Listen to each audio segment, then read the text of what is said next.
My wonderful, wonderful, lovely, lovely humans. We are going to be doing some healing today. Yay for healing!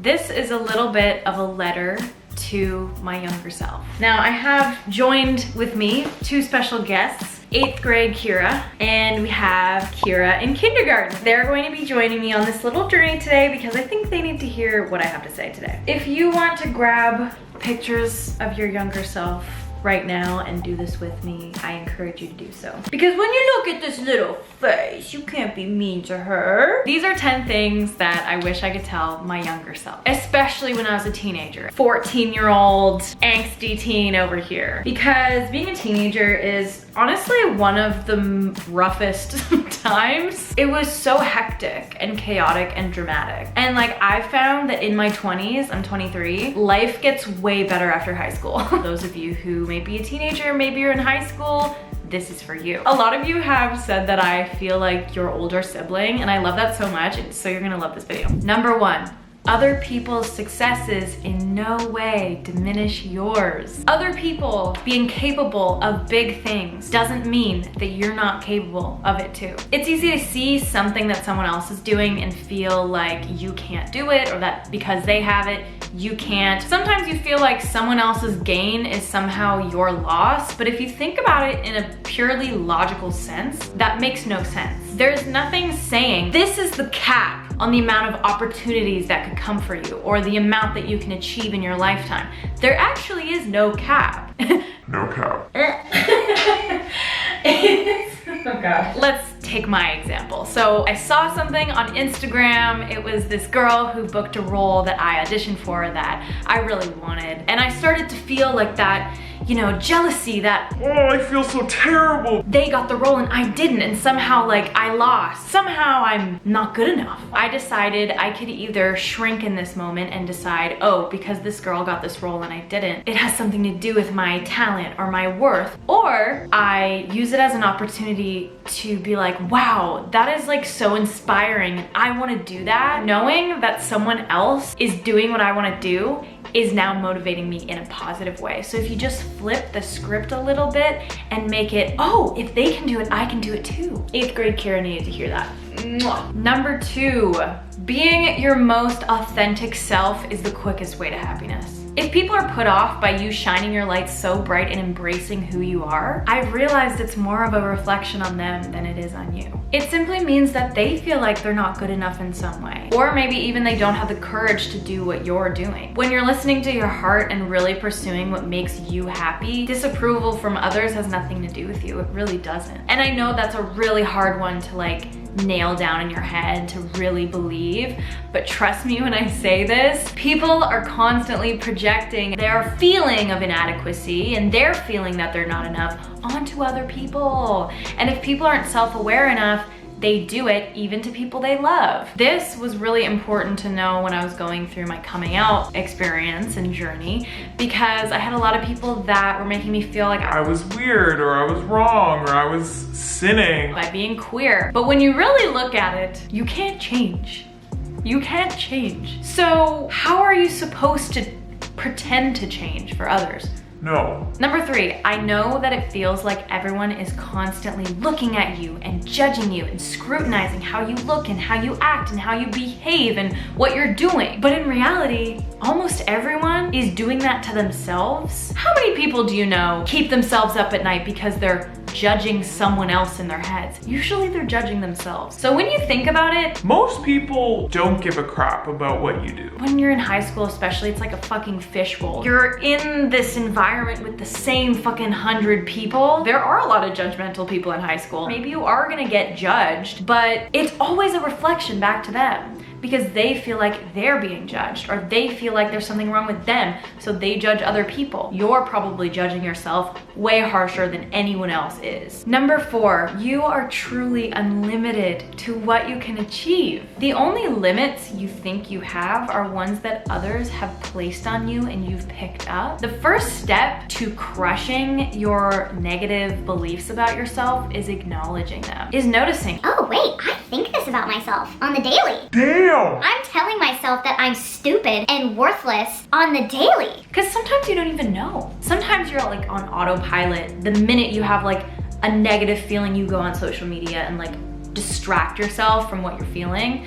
But sometimes you have to just like take inventory and actually realize what the fuck you're telling yourself on a daily basis. Trust me, as soon as you acknowledge it, you can start like catching yourself when you think those thoughts, and then maybe eventually turning them around and being like, Wait, no, that's not even true. Number 5, find the joy in your life right now and stop putting so much emphasis on this big goal that you really want, because once you achieve this goal, you're gonna be happy and you're gonna be finally feeling fulfilled.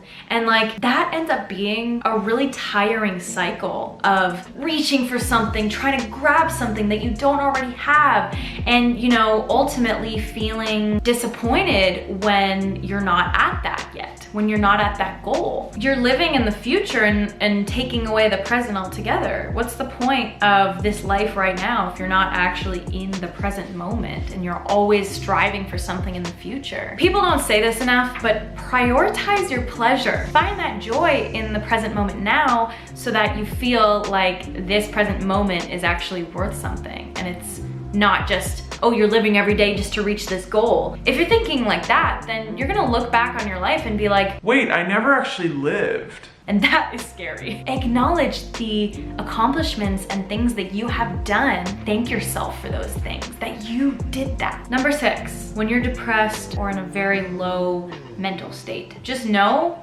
that it's going to pass. Everything is temporary. Nothing lasts forever. Just ride the wave, and yeah, it's uncomfortable, but it will pass, I promise you. And also try not to berate yourself for not being happier or in a better place. Like, it's okay. This is what being human is. It's so important to experience the full range of your emotions, because if you don't and you keep burying and burying and burying that stuff, it will fester and it will come up later on in your life when you least expect it and wreak havoc in your life. So you need to feel whatever you're feeling right now, and whatever you're feeling right now is so valid. If you have to put on a sad song and cry it out, do it. Number 7, being productive does not mean you are working 24/7. You know how it's like, I'm on that grind, like I'm grinding so hard, I'm working myself to the bone. you're exhausting yourself, you're tiring yourself out, and you're not doing the best work that you can because you're not putting your full energy into it, because you can't, you physically can't. Having a balance of work, play, rest, and doing inner work like therapy and journaling is the key. Your work is so much better when you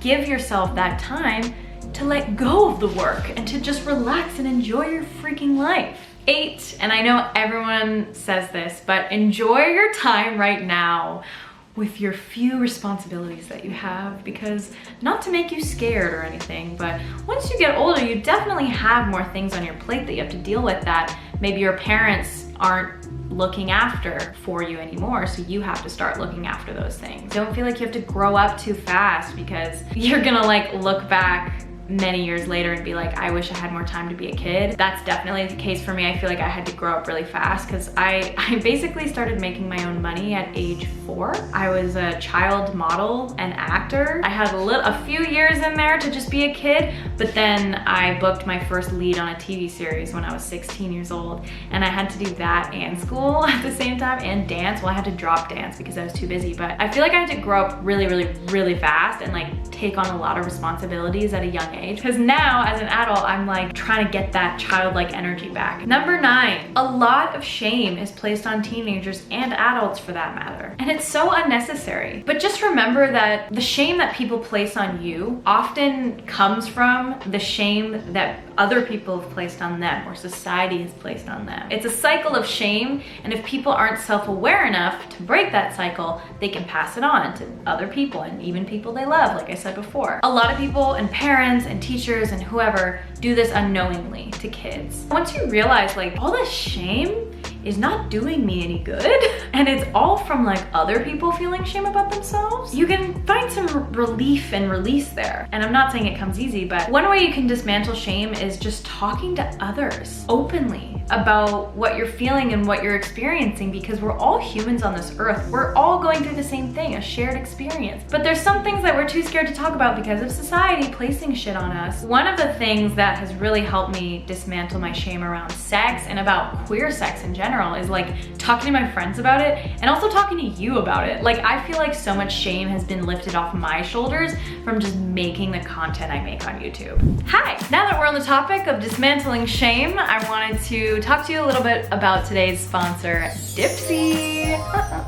It's an app that has short little sexy audio stories, wellness sessions, they even have sleep sessions and written stories as well. You can dive into your deepest fantasies, learn about what turns you on, and immerse yourself in this really sexy experience to either get things going with a partner or get things going with yourself. I can honestly say that Dipsy has been an important part in me actually realizing that I still had a little bit of shame surrounding masturbation and sex. And this app was designed by women for women, so it's through the female lens and it's super non-judgmental, it's super open and inclusive. There's queer stories, non-binary stories, BIPOC stories, dom and sub stories, sex in public stories, and even guided masturbation audios, which I found super helpful in just getting to know your body and learning what you like and what you don't like. New content is released every week. If you want to check it out, you're in luck because Dipsy is actually offering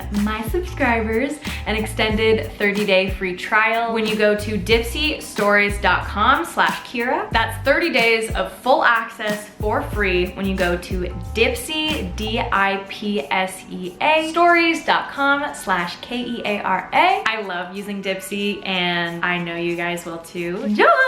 And number 10, this is probably the most important thing that I've had to learn. You are enough as you are right now. You don't have to accomplish anything. You don't have to do anything. You don't have to be anything that's not yourself to be enough. Why don't you take those pictures of yourself and just tell this to your younger self. You are enough and you are enough and I am enough. And we're all enough. We're all worthy of happiness and joy and success and money and love. And our uniqueness and our differences makes us so special. But if you think about it, as a baby, you're born knowing that you're enough. You came into this life with a purpose and with a knowing that, yeah, I'm allowed to take up space. I'm allowed to feel the emotions that I need to feel. I'm hungry, I'm gonna cry about it. I have poop in my pants, I'm gonna cry about it. I want a hug, I'm gonna reach out for a hug. If you think about it, babies have no shame. And only as we've got older, we've picked up the feeling and the energy that other people have placed on us that maybe we're not enough. Sometimes my limiting beliefs actually date back to a specific experience. Let's just give a silly example. I was doing like a poem about myself for school where you have to like describe adjectives about yourself, and I was like, I don't really know any adjectives about myself. Am I smart? Am I funny? And I asked my friend, am I funny? And she goes, not really. and after that moment, I was like, oh my God, I'm not funny. Like, I don't make anyone laugh or smile. From that one person saying that one thing for the rest of my childhood until I worked that shit out, I thought that I wasn't funny. I'm hilarious, are you kidding me? Nothing about you is flawed. Nothing about you is flawed. So first step is acknowledging them, even knowing that you have these negative thoughts about yourself in your head. Second is catching yourself when you think the thoughts. Even if you catch yourself once a day or once a week, that's good enough because you're on your way. It's not gonna happen overnight. But the more you catch yourself, it becomes a habit. And then you train your brain to not even say those things anymore. And the next step is to create a alternate phrase about yourself to counteract that negative phrase. So for example, let's use the like, I am not funny belief, and turn it around. And you can do this as a journaling exercise, like writing down your negative belief and then counteracting that statement with like, I am. I am funny. I do make people laugh. I am enough, being my authentic self, and that brings joy to those around me. And you can do that for every single negative limiting belief that you have. Once you catch yourself thinking the thought, you can replace it with a positive thought. And even if you don't believe it at first, if you just keep repeating it to yourself, it'll eventually just become a truth. These are things that I wish my teenage self knew. But it's okay that she didn't know that, because we all learn at different paces and have different timelines in our life. So something that, you know, someone learns at age 16, maybe another person doesn't learn that thing until they're 30. And that's fine. All in all, I really hope that you got something out of this video. Let me know if you did. I really, really love you guys so, so much. And I hope you're having a great day. And I hope you have a great rest of your day.